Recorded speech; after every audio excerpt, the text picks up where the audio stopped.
So, good afternoon and welcome to Bramall Lane. My name is Yusuf Giansiracusa, and for those of you who don't know me, which I suspect is most of the people in this room, I'm the chairman of Sheffield United. To my right, Paul Heckingbottom, affectionately known around the lane as Hecky, and more on him later. To his right, Stephen Bettis, well known to all of you, our CEO. And to my left, Abdullah Alghamdi, who is our CEO of United World Group, and also a Sheffield United board member. We've invited you here today to announce Paul's appointment as football manager. But before getting to the reasons for the board's decision, I want to express the club's appreciation to Slav. Slav and his team are a class act. Slav, throughout his service to the club, has been a gentleman, a professional, and I'm sure, I have no doubt, that when he is ready, he'll find a more appropriate and suitable position. You're probably asking yourselves why we've made this change now, and it's not as simple as a win or loss record.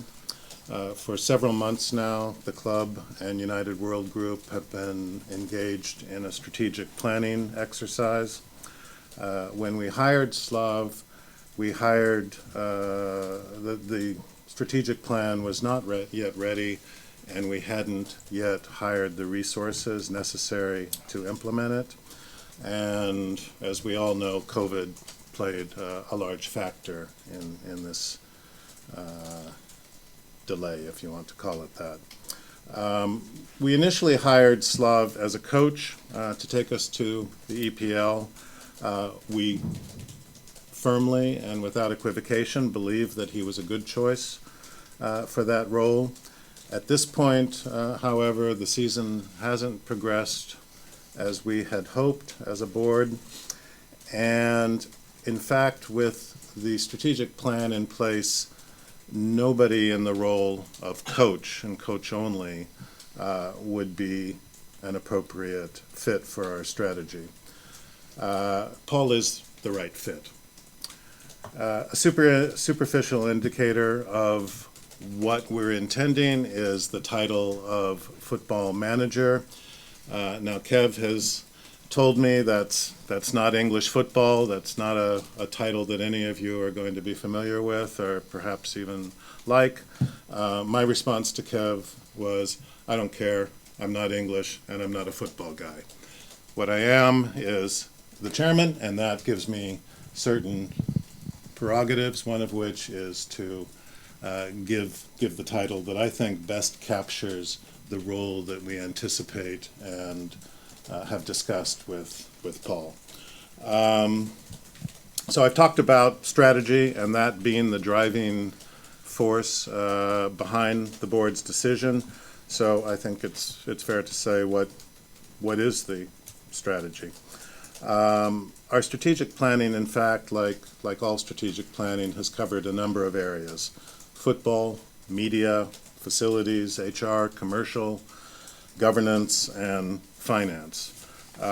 Today, we're not going to discuss all of these. The focus will be on football, but a little bit about the other elements. In terms of media, in the past, when major events have occurred at the club, Prince Abdullah has been the face of the club.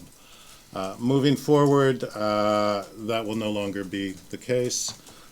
Prince Abdullah, as you all know, loves football, loves talking about it, and to the extent that he wants to talk to any of you on or off the record, that may well happen. That, of course, is up to him.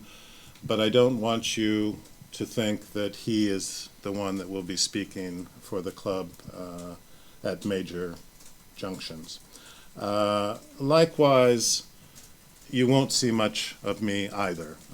When it's necessary, as today, I will be present, but moving forward, I'm not going to be the face of the club either. the role of the board under my leadership is strategic. We're a strategic board, not an operational board. Our purpose and our role is to set policy, select the individuals to implement that policy, and evaluate their performance. So, turning to the strategic plan, it rests on essentially three pillars. The first is growing value and capabilities within the club. And that means, in short, investing in young players, investing in staff, and investing in facilities. Following my introductory remarks, you may want to ask Abdullah about some details regarding the investment in the club. I think he has some numbers that you and the fans will find quite interesting. The second pillar of the strategic plan as regards football is sustainability, and that essentially involves player development and staff development. We want to refocus the organization on developing talent both amongst players and staff from within the organization. The third pillar is leveraging the synergies created by United World Group, and that includes, again, player development. We have 3 academies. They're all fine academies at Châteauroux, Beerschot, and here in Sheffield.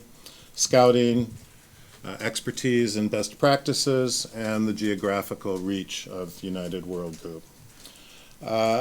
As Paul assumes this new position, I want to encourage you and the fans to evaluate him based on his overall effectiveness. We do want to gain promotion. That's an important objective for us. But as a club, we want to be successful even if we're not promoted. Our fans are smart fans. They know football, and we're confident that they won't judge our decisions and they won't judge the performance of the club based on one match. In fact, some of my colleagues before this announcement today voiced concerns, what do we do if we win the Reading match by a large margin? And my response is, had we won Reading 5-0, had we won Coventry City 5-0 or 10-0, wouldn't have changed a thing. Likewise, if we had lost. We're not making this decision based on this match or that match, or even, in fact, solely the performance over the last 19 matches. It's driven by a long-term strategic vision for the club, not these individual performances. And I think a measure of the confidence that we have in our strategic plan and our confidence in Paul is that he signed a contract this morning through 2027 with club option. We wouldn't do that if we didn't believe in him. We wouldn't do that if we didn't believe in the strategy. Now, I mentioned I'm not a football guy, and I don't pretend to be. But as chairman, it is my job to gather around me the best people I can. If I want a lawyer, I go to a lawyer. If I want a doctor, I go to a doctor. And if I want football expertise, I go to somebody who knows football.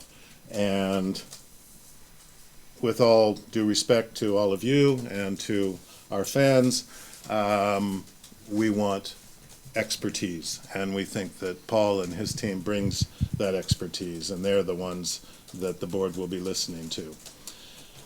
If we succeed in this strategy, it's a success that will have many, many fathers, and it will be shared broadly, because in fact that will be true. It will be the success of Paul and his team, of Stephen and all of his subordinates within and staff within the club. If we fail, that's on me, and I'll take responsibility for the failure. But the decision has been made, and this is the direction we're going.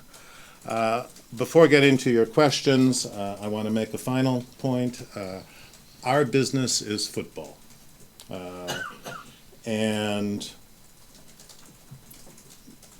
what we're doing today, we think, is designed to strengthen and recognize the importance of and centrality of football. We're not an F&B business. We're not a sponsorship business.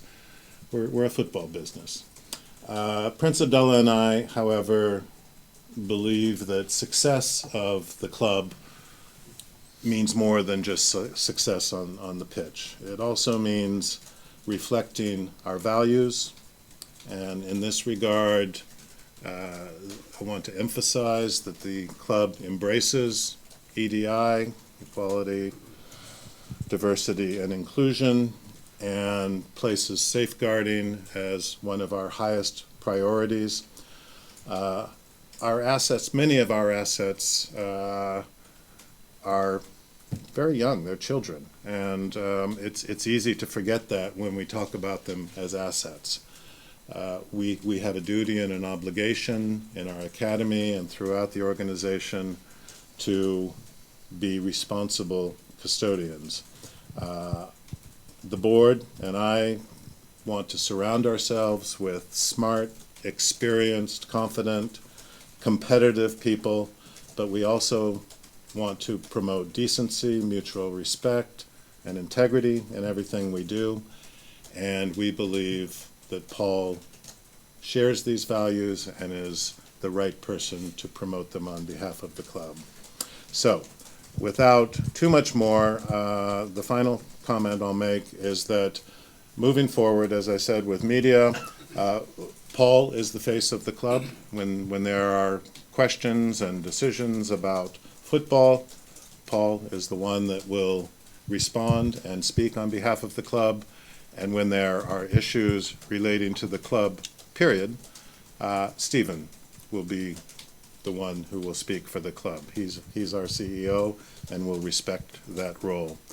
I won't allow any of our directors to get engaged in operational matters in their capacity as directors. We have a great leadership in the two gentlemen to my right, and we look forward to taking advantage and to their success. So with that, I'll open the floor to questions. So, Paul, let's start with you. How long have you been talking to the hierarchy about this change in role then? This change, very sudden, but, listening to Yusuf, and I've probably been on an informal interview, if you like, for like 18 months, and that'll have been a conversation with everyone, the reasons that I was brought in by Chris, conversation with Steve, Carl. We're always about these sorts of things, if you like, sustainability of the club, and just improvements in every department. When you're removed from a manager's position, if you like, it's easier to make all them recommendations. When you're in a manager's position, it's about the next game. It's about a win. But all these things are common sense to me when you own a football club. When you run a football club, there's probably two ways you're going to achieve success. One is by throwing a bottomless pit of money at a problem, if it is, or chasing success, and the other is creating success by doing things better than everyone else. I could feel it the minute I walked into the club 18 months ago. This club had taken off, that everything had been put at the top end, everything. And there is not a problem, but there is a gap, if you like, now between where we got to and where we want to still be, which is the Premier League. But having the infrastructure and the people and the facilities to go and achieve that again, but then when you get there, sustaining it and staying there. So those have always been the conversations while I've been here, not just from me, but from everyone at the club. So all you've got to do is marry long-term thinking with short-term success. Yes. Quickly. The club always have to think long-term. 5 years' time, someone else sitting here, but they might be the benefits of the things that Yusuf's talking about now. That's the aim. My aim is to help try and achieve that, but win on Saturday, win on Sunday this week, and then the week after. And it is my role, if you like, and we've just been speaking about it. It probably has got two parts to it. There's a short-term aim for me, which is this season, promotion. Everyone sitting here has seen the league. And I honestly believe that this group of players should be higher up, and this group of players can be higher up, and I believe in them. And that's the exciting thing for me, sitting here. That is my focus, you know, because the other bits about strategy and thinking, I could talk about that till the cows come home. That's sort of the easy bit. I believe in that. But the short term, the players, the squad, the immediate staff, and Bristol City on Sunday is the main thing in my eyes. So why have this group of players underperformed then? What are the major problems then that need to be addressed? Well, prior to Bristol City, Cardiff, and so on. Yeah, listen, it's a tough situation. There's lots of things I'm not going to speak about here, you know, and you can understand why. But just like when I took over last time, a lot of the problems weren't football. There was a mindset. There was a lack of confidence and faith in everything and everyone. And I think it's a hangover, pure and simple, a hangover. So we need to change that. We need to work just as hard as we did last time to try and change that. And I honestly, as I said, I honestly believe that that's achievable and achievable this season. I look at the squad, I look at the players, and a manager would come in and say that, wouldn't they? But I've got the added bonus of having worked with them, and they know me and I know them. So if I thought these players were nowhere, why would I be sat here saying these things? So I know we can do it, and it is my immediate aim is this season. It's this Sunday's game, and then the upcoming games. Your predecessor spoke of needing reinforcements and changes in January. Will you get the opportunity to do that, or whatever you see fit in doing, but make those changes? Yeah, I'm not expecting that. Like I said, I believe in this group of players.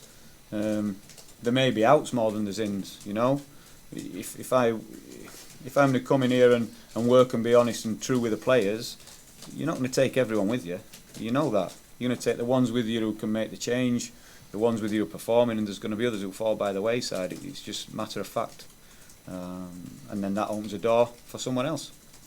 You could see how some fans might interpret that as more outs, perhaps, as either writing this season off or lacking some kind of ambition to get promoted this year. Not writing this season off. I keep saying 100% not.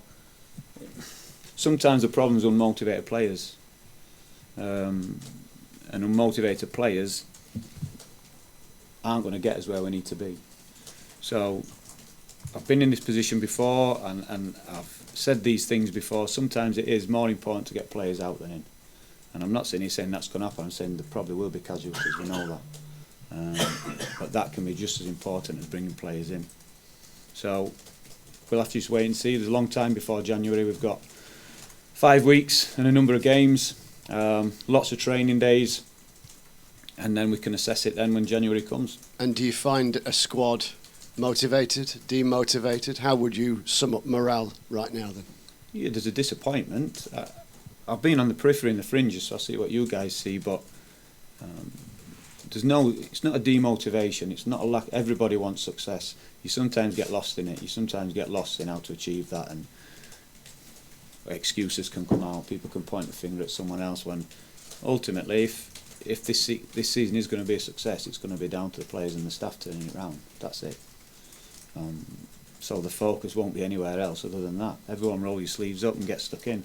And as I said before, there's no substitute for hard work. There's no substitute for looking at yourself in the mirror and saying you're going to give your best. And those that do will drag this team forward. Those that don't probably won't be here. Thank you. Chairman, if I can just bring you in, was Slavisa Jokanovic always going to lose his job during this period of time then? No, absolutely not. We hired him, as I mentioned, as a coach with the specific mandate to carry us to the Premier League. Now, the season has been, as we've said, lackluster. It hasn't evolved as we had hoped, but the performance is not the reason we're making the change. It's because of the performance to date over the last 19 matches. We feel it's an opportune time to make a change, but it's not because of the performance. As I say, we weren't ready in the fall or last summer to implement the strategic plan. We didn't even have a fully articulated strategic plan at that point. We didn't have the personnel resources necessary to implement it. We do have that confidence now, and so it's more a matter of a convergence of several factors, and Paul's willingness to take on the job at this point, which we're delighted that he's willing. It's a challenge, but it's a challenge we feel, and he's entirely up to. If the plan wasn't where you wanted it to be in the summer, but Paul was always thought of amongst the hierarchy as the person to lead that plan, why appoint Slavisa Jokanovic in the first place then? If Paul was always, not necessarily destined, but somebody you always thought of that could lead the role that you want, for the sake of 6 months, why bring in Jokanovic? Yeah, well, I think you're assuming that decisions at any point in time are based on a complete knowledge of all the relevant facts. They're not. I mean, one makes decisions based on the facts available at that point in time. Paul was considered when we made the decision to hire Slav last summer, but at that time, based on where we were as a club at that time, we felt that Slav in the coaching role was the best decision for the club, and we don't. I'm far be it from me at this point to say that was a wrong decision. I don't think it was. I think it was the right decision at the time, and I think today's decision is the right decision now. Stephen, do you have anything you want to add to that? No, I mean, I think Yusuf's touched on the points, and the strategy and the plan for the longer term. I think with Paul did a great job for us taking over in the latter part of the previous season, and we all saw Paul's qualities there. We saw what an asset he was to the football club. And as Yusuf said, decisions were made at that point, but we were at that point also thinking about the long-term future of the football club, and we respected a huge amount what Paul brought to the club at that point, and he was heavily involved, engaged in those long-term discussions about the future.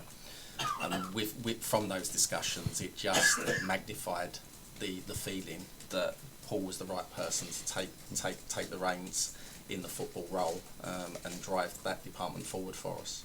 I'm going to kind of lapse into often used terms purely to make the point, but all this talk of long-term planning will lead to some to think the money for transfers has dried up. So is Paul going to be backed? Should he need it in January? I think that's the wrong way of looking at it. I think you have to look at what Paul did. I mean, look at what Paul did in the last part of the last season. The embracing the youth within our football club, and the likes of Jefferson and Dyer and the quality that they brought, and the energy and improvement to the team. I think they brought an improvement to the team, let's be honest. And that's not about money, that's about making the right decisions. And for us, we believe in our academy. Our academy's got a great history. We believe in the development of the youth, and we believe that is the right way to go forward. I think when you look at what the club's done in the last few years, we spent a huge sum of money on players.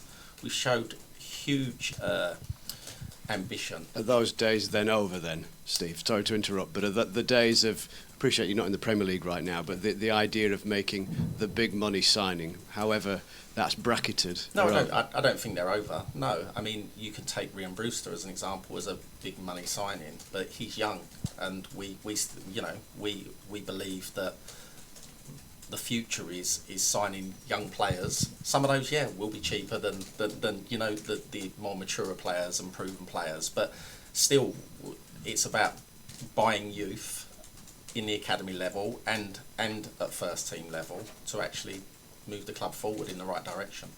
Just while you and I are speaking, Steve, if I may, as was mentioned by the chairman, the idea of making changes to the training ground, has anything moved forward on that?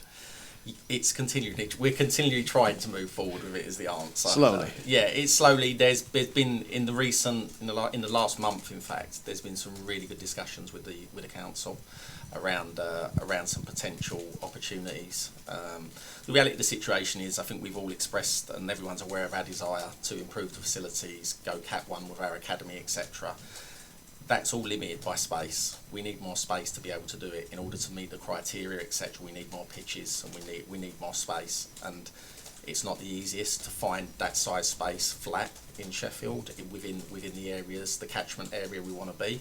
But we're working on various ideas. We've got another 2 currently on the go, and we've had some really positive discussions with the council on them, and hopefully we can get there with it. Chairman, a little earlier in the year, Prince Abdullah gave an interview where he said, alluding to the fact that he was seeking further investment in the football club. Has anything moved forward on that? Is that a possibility? It's a possibility at the holding company level. The structure of United World Group, I don't know if you're familiar with it, but there's a Guernsey holding company. Sheffield United is 2 tiers down through Blades Leisure. We're always open to investment if it's the proper investment. It's not just about money, it's about strategic affiliations. It's investment which, at that level, which will improve the group and strengthen the group in its core business of football. So, is it possible? Yes. Will there be a change of control? I can virtually assure you that no, there will not be a change of control. And so even if there's 5% here or there sold, that will occur at the holding company level, and it won't change anything operationally within the group, though, as I say, the purpose would be to strengthen the group's relationships and perhaps, well, I'll leave it there.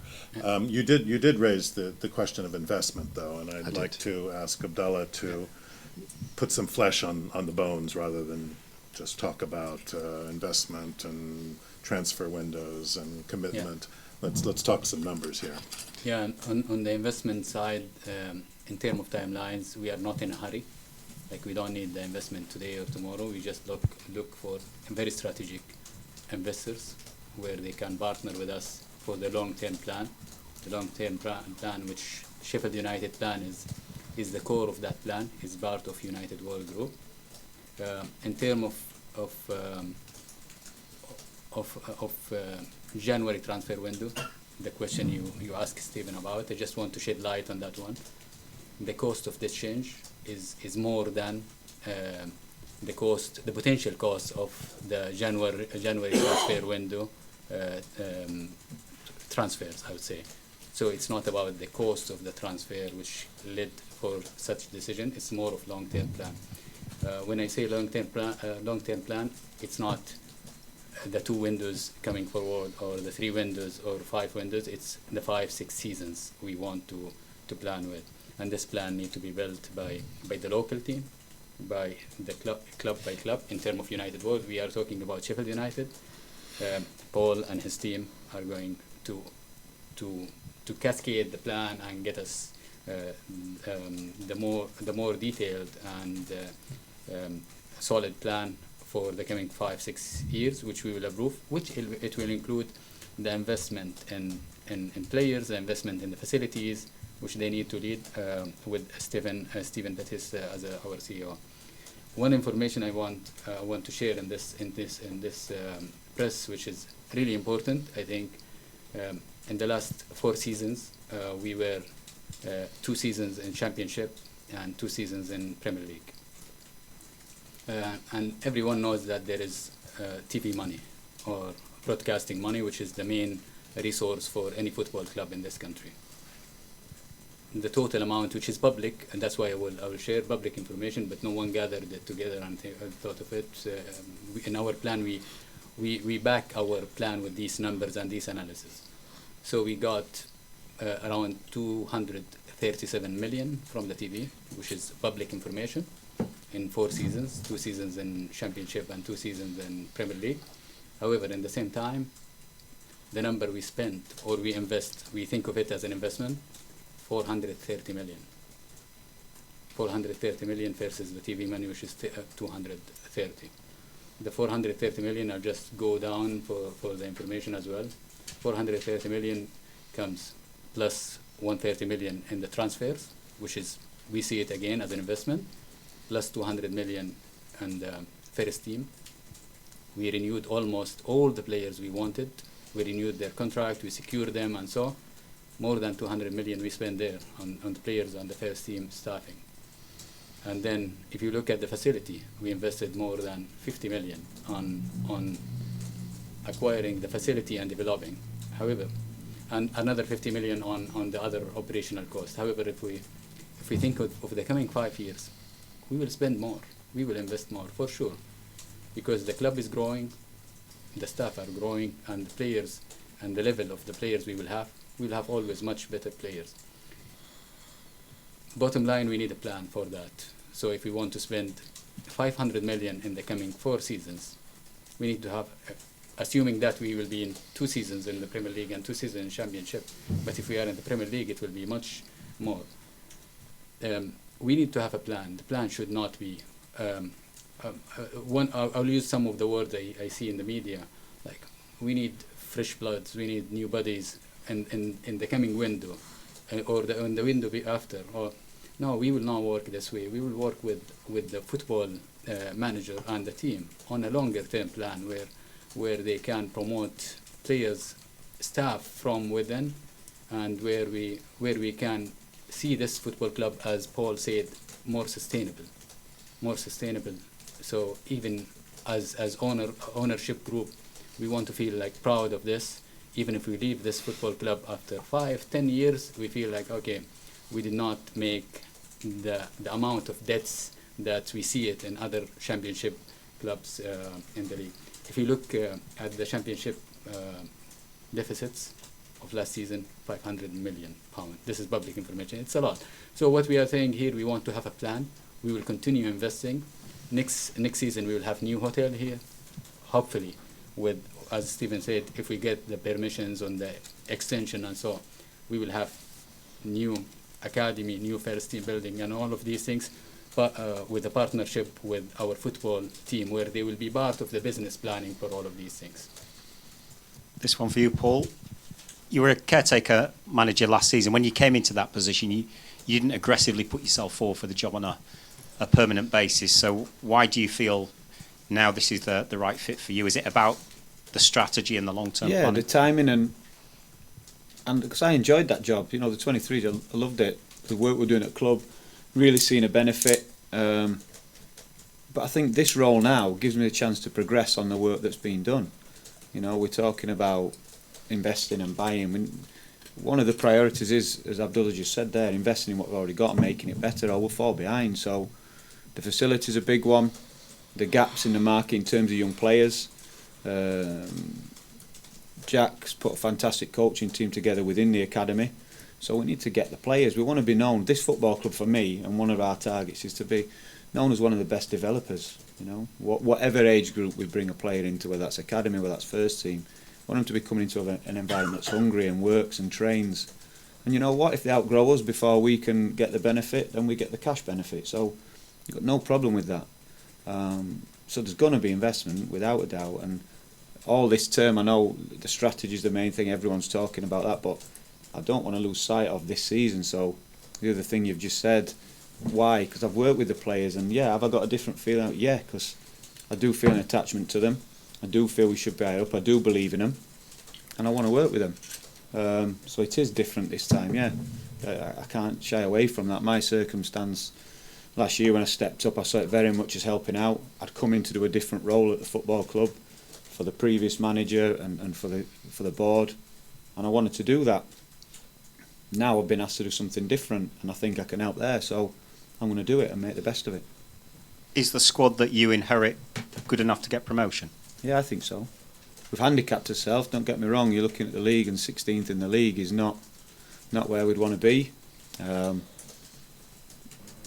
But we have to believe we can do it. I fully do. Like I say, I could have easily just stepped back and said, no, it's not for me. I'm happy in my job because I do enjoy the 23s and the work I've been doing there. But I want to work with them. I want to work with the boys. I want to get them going. I want to see where they can be. And I honestly think that this season can turn out to be a successful one. In your previous roles, not just here, but also at Barnsley and Leeds, you brought young players into the first team and gave them an opportunity. Is that one of your strengths, that you're prepared to give them that chance? Yeah, definitely. I think, I have. And listen, if I'm honest, at Barnsley, the resources meant we had to take young players, and you get pats on the back and saying how well you do with young players, and in the back of my mind I'm thinking, well, I've got no other choice. But at Leeds it was the same, and at Leeds we had a clog pathway for the young talent, Jamie Shackletons, Jack Clark, people like that. And we needed to remove a lot of first team players because the squad was massive, but there was only a handful who were going to be good enough, and they blocked the pathway. So we want to make sure we create that natural pathway here as well.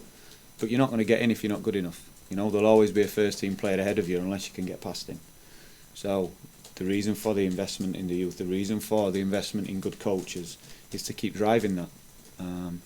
And there's nothing better for a fan of a club when you're getting some of your own through, especially when they're local.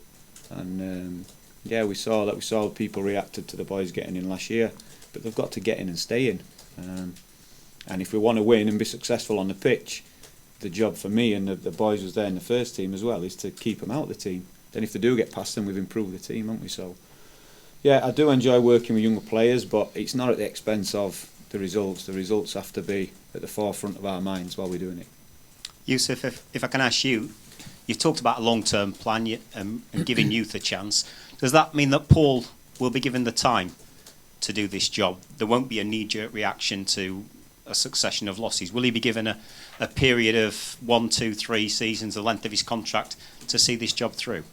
Well, we've signed a contract through 2027, so unless and we've done things in the contract that I won't talk about specifically, but we've made every effort contractually to keep him through the full duration of the contract and beyond, we hope.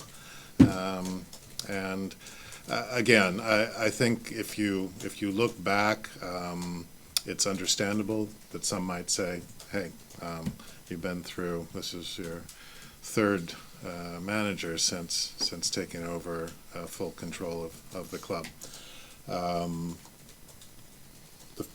There were special circumstances in the first instance that I think we're all aware of. And in this case, again, we have nothing but respect and appreciation for Slav. As I say, Slav and his team are a class act, but their role and was a very narrowly defined one, and Paul is our guy for the long term, and we hope that he will remain with us for the long term, and we think we will be the better for it. Can I just add, sorry to that, that we spoke at length and for a long time to Paul, and I think we and this is a phrase I've used with Paul, he won't be judged just on what happens on a Saturday afternoon, is the answer. Paul's in charge of the football department at this club, and he'll be judged on how that whole department works, not just what happens on a Saturday afternoon. Absolutely. And just final one, sort of linking into that, the fact that you've worked together previously, you know each other, that you're aligned together, how important is that moving forward?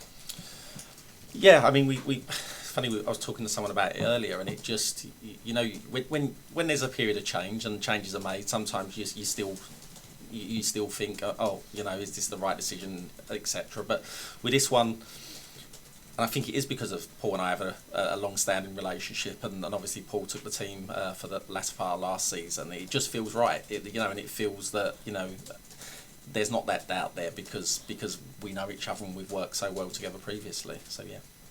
The title Slav had was head coach. Paul's now manager. Can you just touch on or elaborate a bit more on the added responsibilities that brings? As I said earlier, Slav was hired as a coach of the first team, and his responsibility was the first team. Paul's responsibilities now are for football development in the club. Now that I'll let him describe how he sees the role, but from a board perspective, we see Paul as leading our football strategy in all of its dimensions, and he will be he'll have a direct line to the board and to me to discuss strategic objectives and desires. As Stephen has just said, they have an excellent working relationship, and so operational matters involving football will be handled at a local level. We also, as I say, a key part of the strategic plan is leveraging the synergies with United World Group, and so Paul will also be playing an important role in overall group strategy and implementing our objectives at that level. Paul, do you have anything to add? Yeah. So, it's sort of all encompassing in football, if you like. So one of the big things that in taking on the role I have to be aware of then is getting the team around me right, So I've very much been a coach in a lot of the roles, but you get distracted. Regardless what your job title says and what your roles and responsibilities say in the contract, you get judged on everything. And it's one of the, if you speak to any manager, head coach, you have to get that into your head before you take a job. You're going to be judged on 100% of the things, and you might only have control over 50. Whereas it's clear to me that there's going to be a lot of responsibility on me, so I need to get the team right around me, and that's one of the reasons for bringing Stuart in as assistant manager, Stuart McCall, Jack, Leicester up from the academy, overseeing player development while he's working with the first team and working with the strikers, and there will be another coach as well. Because I might have to relinquish a little bit of responsibility, if you like, and time from the training ground, the bits that I really love, but I know this job is going to be slightly different. Maybe a bit of a throwback to what people would consider a football manager's job to be. But I can't let it distract from the winning and the Saturdays and the games that we have to play at first team level. But it just means there's little bit more focus, and the good thing is the communication that's involved in it. Constant communication up and down with the board, and then when the board are making decisions or United World are making decisions, they've had as much information as possible from myself and the rest of the football team. Stephen, can I ask you a question regarding the true financial state of the club? So obviously when Slav was appointed, the message from the board at that time was that you want promotion back to the Premier League. If promotion is not achieved this season, what does that do to the club's finances? How much of what position will you be in then? Well, if we don't achieve promotion, we're about 100 million worse off, putting it bluntly, in terms of revenue coming in for next season. But the club's prepared for that. We run cash flows for all circumstances. Promotion, staying in the league, and dare I say it, relegation. Because we have to be ready and prepared for anything that comes at us. So whatever happens, the club's in a position where it will remain sustainable going forward. This is for Paul. So will you, before Stephen mentioned about a transfer committee where they will have more of a say on transfers. Are you now, as a manager, are you solely in control of what players you want bringing into the team, or is there more of a wider input? There'll be wider. The job's too big, the job's too big to do all your recruiting yourself, but certainly so one of the roles will be in terms of recruitment and succession planning. I'll be relying heavily on Paul Mitchell and the team that's already still here, but having a big input at the start of the process. So where are the gaps in the squad, the type of makeup of player that we want, and then the guys will go and identify as many targets as possible, and there'll be lots of reasons why players are targets, and there'll be lots of reasons then why maybe they are unattainable. Contractual reasons, financial reasons, personal reasons. But once we get that list down to a manageable amount and everyone's happy with it, then again, I can get involved at the top end when we come in to sign the player and pick out the right player that's the right fit for this club. Cheers, thank you. Just elaborating on that quickly, Paul. Who else will be involved then in that process, as well as clearly yourself and Paul? So all clubs are across the United World Group now. There's obviously a scouting network, whether that's data analysts or people, a wider network going out and watching games. So Paul Mitchell can share information on players that we've seen with Beershot, with Chateauroux, but very much it will be individually club led. You know, we'll be looking for players appropriate to us, while Beershot and Chateauroux are looking for players appropriate to them. But there may be times where we can share information which becomes really valuable. So in terms of that's where we'll use each other's network. But Sheffield United's recruitment will very much be headed up by Sheffield United. Where we can achieve help from anyone else across the groups, we'll look to do that. It would be foolish not to, because your manpower increases, your time available increases, and your connections increase. So Mitch will certainly be tapping into those sort of opportunities, if you like. But as I said, Sheffield United's recruitment will be very much based around what Sheffield United need. Just to amplify a little bit on what Paul said, all of which I agree with. I was surprised, in fact, when Abdullah told me the other day that within United World Group now we have 800 full and part-time football technical people. I wasn't aware that our resources were that deep. Again, they're not all full-time, but quite a number of them are, and it's a big number. And everything that Paul said is accurate about how decisions will be made and the role he'll play in that. But we'll also be making available to him the resources of the group. Can I just sort of clarify? So it's genuinely not a confrontational question. It's no, actually it's not, because that's a loaded introduction. And it's not one of those situations. Have at it. No, it's not one of those with all due respect situations either. When you genuinely, it's not. But I just think that there will be a lot of people who Paul quite clearly did a very good job last season, but there will be people who will be genuinely confused, especially with the fact that Abdullah said that the cost of getting rid of the previous manager is more than you would have probably spent in January. About why somebody was appointed, presumably on a long-term basis then, when you also acknowledged that you weren't in full possession of all the facts with your strategic plan. I'm not sure I'm following the question. Well, the question is, when you appointed Slavisa Jokanovic, you've admitted, you've said yourself that you weren't in possession of your full strategic plan and you weren't aware of all the facts as they were going forward. Yet a permanent appointment was made on a long-term basis when you look at the contract. So were there things built into the contract? Was that articulated to Slavisa at the time? Because obviously people will be confused about why the appointment was made like that in the first place.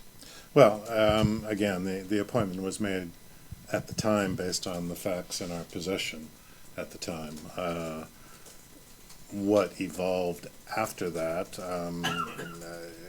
any number of things could have happened. We might be at the top of the league now with 55 points. And if that had happened, I think we probably would have taken more time to develop the strategic plan, and we wouldn't be changing anything. But again, the strategic planning exercise is a complicated undertaking. It involves, it's not static. One doesn't sort of develop a strategic plan and then freeze it. It's an evolutionary exercise, and as the seasons developed, all things being equal, I don't think we would have terminated Slav services if nothing else had been at issue, or if we had a plan and he was the vehicle for implementing that plan. But as I say, we didn't last summer. And so the focus was more on who's the appropriate person, coach, to lead the team to promotion. And we thought at the time that Slav was that person. But now we're confident in our strategic planning. We've I think always been enamored of Paul. We've thought very highly of him. He's being modest when he says he just stepped in to help out the club last year. It was really more than that, and all of us have been consistently impressed. And I can say this personally. Every time I meet Paul and speak with him, I'm more and more impressed with his intellect, with his maturity, and those qualities, I think, often in the business world are underestimated.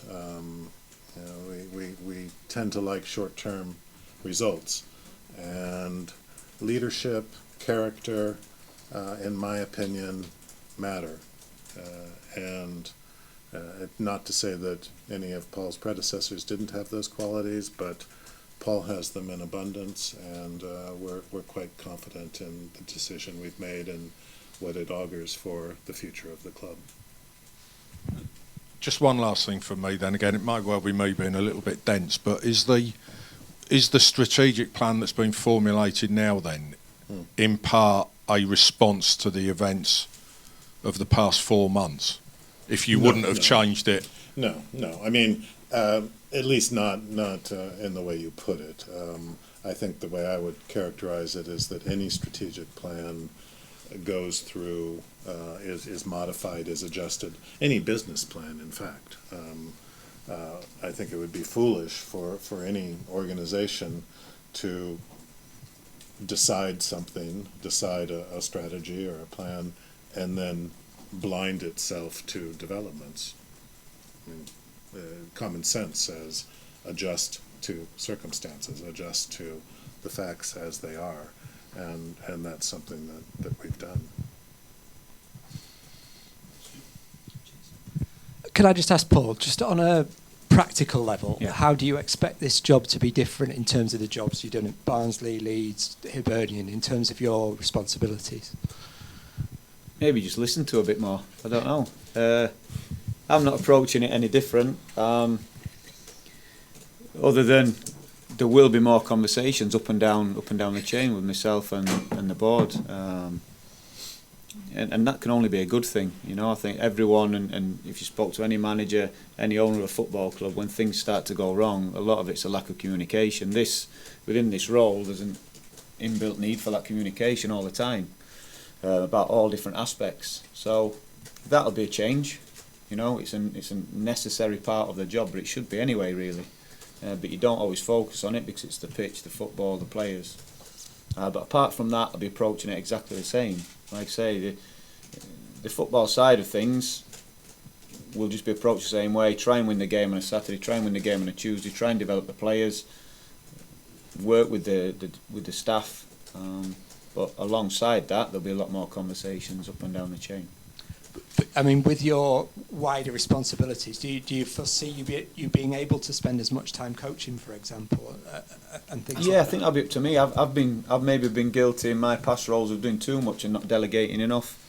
But I'm excited, as I said, about working with the staff I've got. The fact that Jack's agreed to come up from the academy and work with me. The fact that Stuart's agreed to come back to the club and be assistant manager. They're two really good appointments, you know, because I know I've worked with them and I know they're good for me, and I know at any point if I have to step away or I'm doing something else, it might be a need for me, that I can trust what's going on the grass, trust what's going on the pitch. And I'll tell you now, there's certain things they do which they're much better at than me. and I want the third coach that comes in to be better at me at something as well. That's the only way we're going to be successful, you know, that sort of approach, that getting a team together that functions, just like you try and do on the pitch, the 11 players you put out, same with the staff. So was it important then, was it significant that your choice of Stuart is someone who has managed before and is able to sort of take on those? Yeah, so he's done it before, vastly experienced. I've actually played for him my second spell at Bradford as well, so I know exactly what he's like and his relationship with the players. And it's something I'm looking forward to, I'm really excited about. There's probably a lot of people here excited to see Stuart come back as well, but it'll be good for me, it'll be good for the players, and it'll be good for the club. Could you ever see a situation where the academy's got a really important game on the weekend, the first team have got a game, you'll have to be away, you'll feel the need to be away with the academy? Because as you say, regardless of job titles, you will be judged more than you should be. My job is first team. My job's first team. How can it benefit the academy, me being at first team? Well, there's that familiarity when the players come up. I can make sure the pathway's clear in terms of opportunity. But that's all it'll be. The players have to take that opportunity, you know. There'll be good communication down to the academy as well, myself and Jack. There'll be an integration of staff up and down the chain as well, sharing of information. But that's as far as my role goes with the academy. As I say, one of the important parts is giving people the freedom to develop in their roles, in their staff, and also to make their mistakes. If we're going to judge everyone, we need to know that they've been given licence to make the decisions. We need to know which part of the football club's performing well. You know, if we're creating a pathway for these young players and we're not getting many through, then we probably need to look at the academy and say it needs to function better, and we'll find out where that is. So that's sort of my role, not getting involved in the day-to-day stuff. There'll certainly be phone calls to young players and parents and things like that if we're trying to convince them to get over the line. Did that last season, you know, and it worked. We got good players over the line, and we're in a position at the minute where, because we had a few debuts, because we've got good staff within the academy and developing a reputation, and where we can attract players and they're coming here for the football reasons, you know.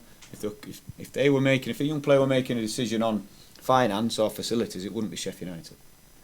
But the fact that they're coming in, they know that Sheffield United is the club for them in terms of their development and opportunity, and that's the thing we want to grow and get better at. But that would be my only involvement with the academy. You put a lot of work in when you were out of work in terms of sort of the some of the off-field sides of the game. You did a lot of work in sort of improving your own education in that regard. Do you think this role is almost plays to your strengths even more so with these extra elements? No, the role is what the role should be. I said it sort of tongue in cheek, but it's only different if you listen to. You know, if I'm not being listened to, just with the players, I'll be focusing on the players. If people, I'll always give me opinion. I've got an opinion on most things to do with football, but you don't have to be listened to, you know. And that can sometimes be a sense of frustration if you're the man whose head's on the block, because it's the manager that goes, you know. And so they're things in the role that I think are really appealing to me, yeah. But it's not me. It's not really a different role. It's just my input is probably a little bit more wide range, if you like, across all domains, as Yusuf said, across all domains of the football departments. And there's been young players loaned out in the summer. Is that something you're going to be reviewing in January with regard to recalls and that sort of thing? we review it all the time. Obviously, I'll be less involved in that now, but it's something that we've used very well. It's been ongoing, whether that's been monthly youth loans, extended youth loans, or longer term loans into the league. So yeah, it's a good education for players. It's a good way for them to realise what first team football is all about, because the hardest step is from the 23s into the first team. We've said that. You've seen a lot of players who've had a taste of it. We need to start getting players to stay in the team now. And in terms of the very short term, what do you need to do between now and the weekend just to get the players ready for Bristol City? Well, the fact that we won is a good thing, you know, in terms of the points total, in terms of the players' belief. So I'll have 2 days with them now before the game. I'll be really clear. But my approach will be the same as last time. Listen, I always want to see hard work. I want to see people taking responsibility and and also been judged on that, making people accountable for their effort and the work and the standards. But I want people to have a good time. I want to see smiles on faces again, and that's everywhere across the club, whether that's the players, the staff, and then everyone at Bramall Lane.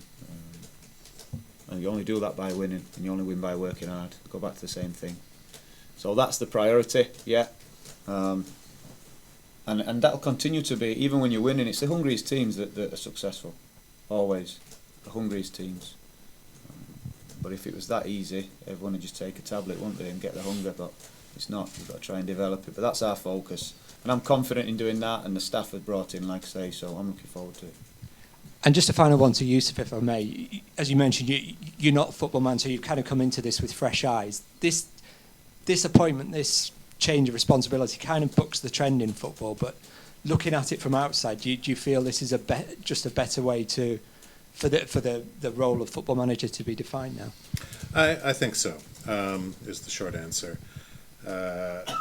As I mentioned, in whatever organization I've been in terms of judging people and hiring people, you can teach a lot. You can't teach character, you can't teach leadership, and those qualities, I think, are the threshold qualities that I look for and that we look for. Prince Abdullah shares that view. As far as the role that Hecky is taking on, to me it just makes sense, frankly. As I say, we're a football business. It's easy to get distracted with the ancillary activities around football, but football is the business we're in, and that means managing the football assets and what is required to have a successful team on the pitch, and as Paul has said, that includes improvement in the facilities and a number of other things, and we'll support Paul in that regard. But I think it only makes sense to have a person of Paul's caliber responsible and leading, setting the tone for all of the football operations, even if, as he says, his focus may be weighted more heavily in one area or another. Mike, are you okay? You all right? You throw it to me. Just one, Paul, very Yeah. briefly from you. You've played for Sheffield Wednesday, you've managed Leeds. Do you think part of the job here is to a battle to win over the fans? It always is when you're in charge. You'll be judged on results. As I said, we're speaking about a wider ranging role, which hopefully, if I get it right, I'll help this club be successful for many years to come. But short term, it's about the results, and that's why I keep going back to it. Regardless of the strategy that I do believe in, and I think the club needs to go down that route and start not only safeguarding its future, but putting things in place to outperform every other football club. That's the priority. But in the short term, it's the results. It's this season, and for me, that's the focus, and that's what the fans want to hear. That's what the fans want to see. They'll be here on Sunday to watch their team, and they want their team to win. So all this is going on in the background all the time, but the Championship's unforgiving. We have to be on it on Sunday and make sure that we can deliver and get 3 points to send the fans away happy. Nate, do you want a couple more, and then James wants one, and then we'll close it up? Might we pass it on back, Nate? Cheers. While we're with Paul, I'll stick with Paul. Without giving too much away, Paul, are you planning on going back to sort of 3-5-2, which this sort of squad was built on, and what you did last season? Yeah, well, we played variations of it, didn't we, last season, and I'll probably see the same. Whether it's 3-5-2, whether it's 3-4-3, whether it's 3-4-1-2. Yeah, it'll be variations of dependent on the game. We did have changes within a game if we were chasing a game as well, which went to another formation. So, yeah, I want to try and build on that.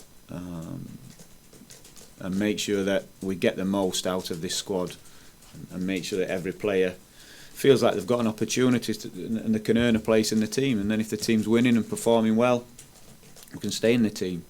So yeah, it will be a similar approach in mentality that I'm after that we tried to get last season, definitely. Any news on the third coach that you want to bring in? No, not yet. I'm with Jack and Maka coming in now. You can imagine how quick this has all happened. It's tough to get the good people over the line, but I'm delighted that those two have said yeah. So I'm comfortable where we are right now, and we'll be looking to get a third one in. But the right person, I wouldn't say we're looking to get a third one in as soon as possible. I'd say we're looking to get the right person in as soon as possible. So it's not that you've got that person in mind and you just wait for it to come in. You've identified a position. Yeah. Yeah, like I say, I'm clear in how I want this to work and what we need to, like I said, to get a good coaching team and get a hungry coaching team and make sure that we've got all bases covered, regardless of what situations might arise throughout the season. And can I just have a word about some of the young players? Femi Siriki out at Beershire, is he coming back? Yeah, so Femi's back now. He's ineligible to play until January, but he's back in the building training with us. So we tried to arrange a few friendlies for Femi. He's back in the building. And can I have a word with Yusuf? United World. There are concerns with the Sheffield United fans. Sheffield United is too big a club for the other clubs in that network. How does it work in terms of how does Sheffield United benefit from these clubs who are in a significantly different level of the football in terms of the divisions that they're in, the countries that they're in, and the tiers that they're in? I don't know that I'm the right one to answer that question. I think I'll take a little bit. I think Stephen, why don't you? Nave, I mean, expand a little bit if you can. Like, what's the concern? I think the whole point is we created a pyramid in terms of the clubs that were acquired, etc., at different levels and at different standards, etc. And it's still in its infancy. We all agree that, and Yusuf's touched on, we're still working on the, and have been working on the top line strategies and plans for the future. But for me, there's always the ability for players, etc., to go up and down within the group. And I think you have to just, if you're going to look at United World, you have to not just look at Sheffield United, because there's connections and good enough, the other clubs and the levels that they're at, players can move between those clubs as well.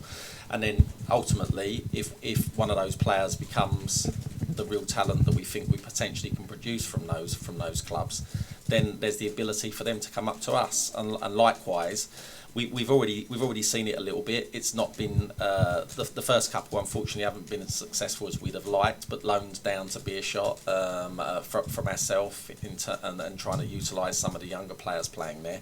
But I think you'll see more of that in the future, and it will have a positive effect and a positive. It can only have a positive effect on the football club. I can't see any negative to it. The fear with the fans is that how does a third division team in France, from a footballing point of view, or a second division, Corral and all, how do they develop Sheffield United? How do they benefit from that? Well, I think a prime example is if you take Châteauroux, which is the club you're referring to in France. Yeah. If you look at the history of the club and some of the players that they brought through from their academy and their teams and their scouting networks that have gone on to bigger and better things, that's a prime example of how the pond that they fish in for recruitment purposes and that sort of thing is known to produce some talent. And the reality of that is, if it does, we're in the position to utilise it. If nothing materialises from it, then it doesn't at that point. But for us, I can only see positives from that and no negatives.